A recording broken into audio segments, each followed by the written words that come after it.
তৈরি করা হচ্ছে পয়লা বৈশাখ স্পেশাল তেল কই। এই রেসিপিটি অত্যন্ত সহজ উপায়ের একটি ট্র্যাডিশনাল রেসিপি। আপনারা অবশ্যই পয়লা বৈশাখের দিন এই রেসিপিটি বানিয়ে নিজেদের বাড়িতে বন্ধুবান্ধব আত্মীয় স্বজনদের খাওয়াবেন। সকলকে পয়লা বৈশাখের আন্তরিক প্রীতি, শুভেচ্ছা, ভালোবাসা। তেলকইয়ের রেসিপিটি রইল, এরপরে পুরো ভিডিওটি দেখে বাড়িতে অবশ্যই বানাবে। এখানে বড় সাইজের 5টা জ্যান্ত কই মাছ বাজার থেকে কাটিয়ে আনা হয়েছে। এরপর দিয়ে দেওয়া হচ্ছে 1 চামচ হলুদ। 1 চামচ হলুদ দেওয়ার পর যাচ্ছে 1 চামচ নুন। এরপর দিয়ে দেওয়া হচ্ছে 1 চামচ সর্ষের তেল। নুন, হলুদ আর সর্ষের তেল দেওয়ার পর ভালোভাবে মাছের গায়ে মাখিয়ে নেওয়া হচ্ছে। মাছগুলোকে চিড়ে ভালোভাবে কাটিয়ে আনা হয়েছে বাজার থেকে। এখানে 850 গ্রাম কই মাছ রয়েছে। তেল কইয়ের জন্য প্রথমে সর্ষের তেল দিয়ে দেওয়া হচ্ছে কড়াইতে, যাতে না কইগুলো ফাটে, তাই সামান্য পরিমাণে নুন দেওয়া হলো। এরপর দিয়ে দেওয়া হচ্ছে গরম তেল। এইভাবে একে একে কই মাছগুলো কড়াতে দিয়ে দেওয়া হলো এবং সবকটি কই মাছ আলাদা আলাদা করে ভাজার চেষ্টা করতে হবে। কই মাছগুলো তেলে ভাজা দেওয়ার পর ঢাকা দিয়ে দেওয়া হলো যাতে না ফাটে। মাঝে মাঝে তুলে দেখে নেওয়া হচ্ছে কতটা ভাজা হয়েছে।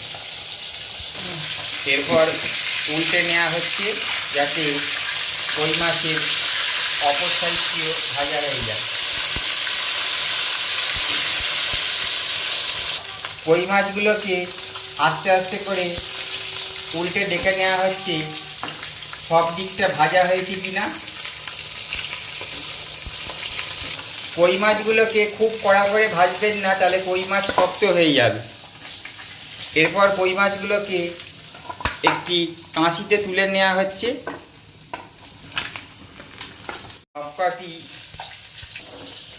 কই মাছ ফ্রাই করা কমপ্লিট হয়ে গেছে। এরপর তুলে নেওয়া হলো। কড়াইতে বেশি পরিমাণে সর্ষের তেল দিয়ে দেওয়া হলো। 2 চামচ আদা পেস্ট দিয়ে দেওয়া হচ্ছে তেল গরম হয়ে যাওয়ার পর। এরপর দিয়ে দেওয়া হচ্ছে জিরে গুঁড়ো। এটা আগে থেকে ভেজে নেওয়া রোস্টেড জিরে গুঁড়ো। এরপর দিয়ে দেওয়া হচ্ছে হলুদ। এরপর দিয়ে দেওয়া হচ্ছে লঙ্কা গুঁড়ো। এরপর দেওয়া হচ্ছে কাশ্মীরি লঙ্কা গুঁড়ো।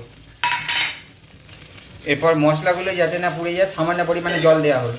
এরপর খুন্তির সাহায্যে ভালোভাবে মশলাগুলোকে ভালো করে ভেজে নেওয়া হচ্ছে যাতে মশলাগুলোর কাঁচা ভাব সম্পূর্ণরূপে চলে যায়। দেখতে পাচ্ছেন মশলাগুলো ভাজার সঙ্গে সঙ্গে কি সুন্দর রং হয়েছে। এরপর বেশি পরিমাণে জল দিয়ে দেওয়া হচ্ছে।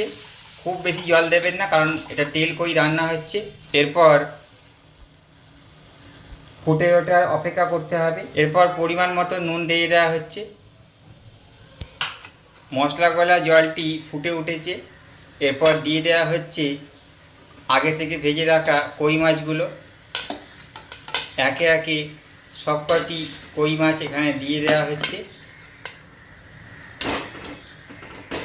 সবকটি কই মাছ দেওয়ার পর ভালোভাবে ফোটার অপেক্ষা করতে হবে। দেখতে পাচ্ছেন মশলাগুলো জলের সাথে কই মাছগুলো খুব ভালোভাবে ফুটছে। এরপর খুন্তির সাহায্যে আস্তে আস্তে করে উল্টে নেওয়া হচ্ছে যাতে কই মাছের অপর দিকেও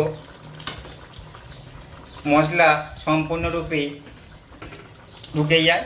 দেখতে পাচ্ছেন যতটা জল দেওয়া হয়েছিল তার থেকে অনেকটা জল কমে এসে ঝোলটা ঘন হয়ে গেছে, অর্থাৎ মাছগুলি সম্পূর্ণরূপে সেদ্ধ হয়ে গেছে। তেল কই তৈরি হয়ে গেছে। এই রেসিপিটি যদি আপনাদের ভালো লেগে থাকে ভিডিওটি অবশ্যই একটি লাইক করে দেবেন। বন্ধুবান্ধব আত্মীয়দের মাঝে তেল কইয়ের এই রেসিপিটি অবশ্যই শেয়ার করে দেবেন। আমাদের চ্যানেলটিকে সাবস্ক্রাইব করে বেল নোটিফিকেশানটি প্রেস করে দেবেন, তাহলে এরকম ট্র্যাডিশনাল রেসিপি যেগুলি হারিয়ে গেছে সেগুলো আপনারা আবার ফিরে পাবেন। আর বাড়িতে তেল কই রান্না করে কমেন্ট করে জানাবেন কেমন লাগলো খেতে।